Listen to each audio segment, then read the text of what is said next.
Guys welcome to my new blog. और ये blog आज मैं शुरू कर रहा हूँ सुबह के 9 बजे से, और ऑफिस में जस्ट अभी आया हूँ और बैठा हूँ। भाई साहब, इस ब्लॉग में कोई खास एंटरटेनमेंट नहीं है, लेकिन मैं मुंबई के बारे में कुछ चीज़ें बताना चाहता हूँ। समझे?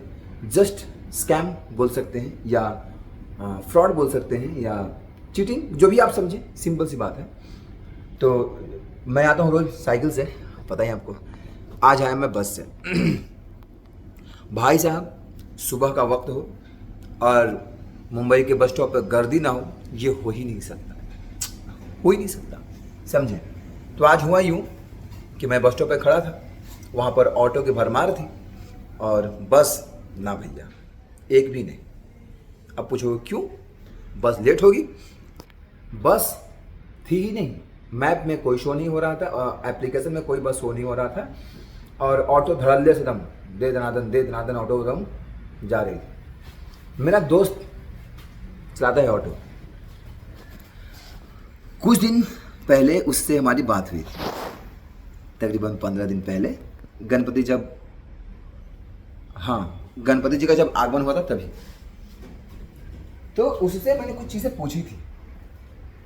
तो उसने क्या कहा था कि जो ऑटो स्टैंड होता है ना, ऑटो स्टैंड जहाँ पर ऑटो रुकती है, वो ऑटो स्टैंड का कोई एक लीडर होता है। वो बस स्टॉप को, या जो बस स्टॉप का जो मेन लीडर होता है, उसे वो कुछ पैसे देते हैं ताकि बस लेट आए, या मतलब लेट ही आए, सिंपल सी बात है, लेट आए और बस भरी रहे। तो भरी मतलब ना रहे, ठीक ठाक रहे, फिर वो बस स्टॉप पे नहीं रोकेंगे। और मुंबई की जो रेड बस है बीएसटी की, वो तो वैसे ही महंगी हो चुकी है, सबको पता है, कॉर्पोरेट वालों ने महंगा किया है।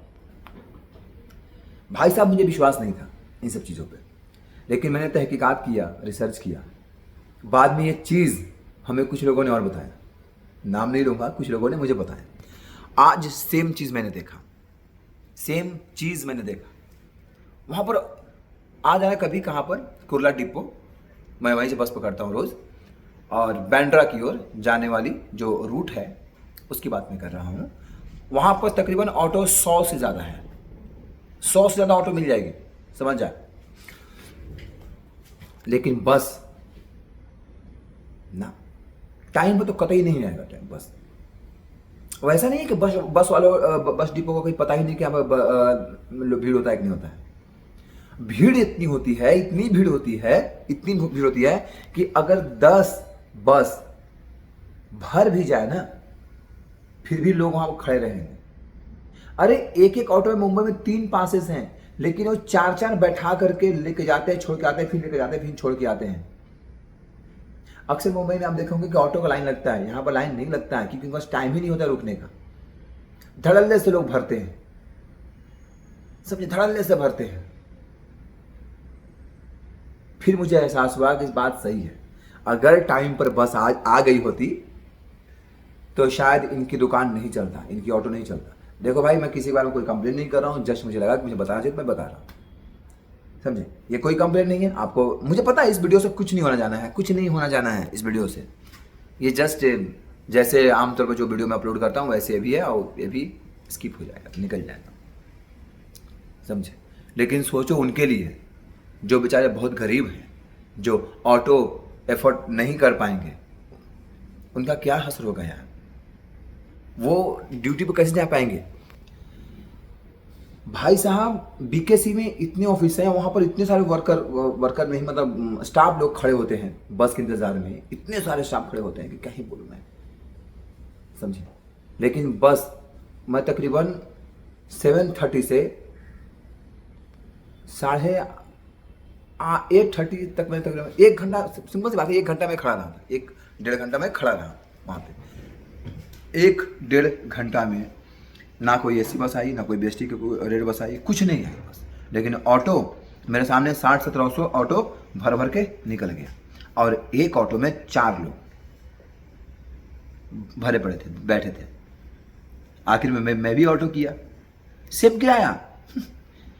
बस में तो 12 रुपये लेंगे ना, ऑटो में 10 रुपये में सेम डिस्टेंस तय करते हैं, समझे। लेकिन थोड़ा दूरी ज़्यादा हो जाएगा तो ऑटो ज़्यादा चार्ज करता है। ये धांधली है। अब ये नहीं दिखेगा, ये बहुत हिडन धांधली है, दिखेगा ही नहीं। आपको लगेगा या नॉर्मल लोगों को लगेगा कि बस तो लेट है, बस तो भरी हुई है। एक चीज़ और, अगर बस में सीट फुल है तो मजाल हो बस वाले वहाँ पर रोक दे बस, कतई नहीं रोकते भाई, कभी नहीं रोकते बस, समझ जाओ। आप कितना भी लेट हो रहा हो, कुछ भी हो रहा हो, नहीं, बस तो रोकते ही नहीं हो। वहाँ भी एक्सक्यूज देंगे, अरे बस में जगह नहीं था, ये नहीं था, वो नहीं था। तो ये सब चीज़ के पीछे बहुत बड़ा फ्रॉड है, बहुत बड़ा। ऑटो स्टैंड, बस स्टॉप सब मिले हुए हैं। बस देर से आएगी, ऑटो धड़ल्ले चलते रहेगी, गरीब आदमी मरते रहेगा, बेस्टी महंगा होते रहेगी। कहते हैं ना सरकारी बस घाटे में चल रही है, क्यों? सरकारी बस घाटे में क्यों चल रही है पता है आपको? रीज़न यही है, प्राइवेट बस वाले पैसा दे देंगे, वो लेट चलेंगे, आएंगे टाइम पर आएंगे नहीं, और जब टाइम पर नहीं आएंगे तो आपको मजबूरन ऑटो लेना पड़ेगा, आपको मजबूरन प्राइवेट बस करनी पड़ेगी, आपको मजबूरन सरकारी बस छोड़ना पड़ेगा। ये धांधली है, पब्लिक को नहीं दिखेगा ये चीज़। वो बेचारे मासूम हैं, ऑडियंस ना, पब्लिक बहुत मासूम है, जनता बहुत मासूम है, उन्हें ये सब चीज़ नहीं दिखेगा। उनको सीधा सा लगेगा भाई बस लेट है, बस टाइम पर नहीं आ रही है। उनको ये नहीं पता चलेगा कि ऑटो स्टैंड वाले और बस स्टॉप वाले सब मिले हुए हैं आपस में, चंद रुपयों के चलते अपनी सब कुछ बेचने को तैयार है।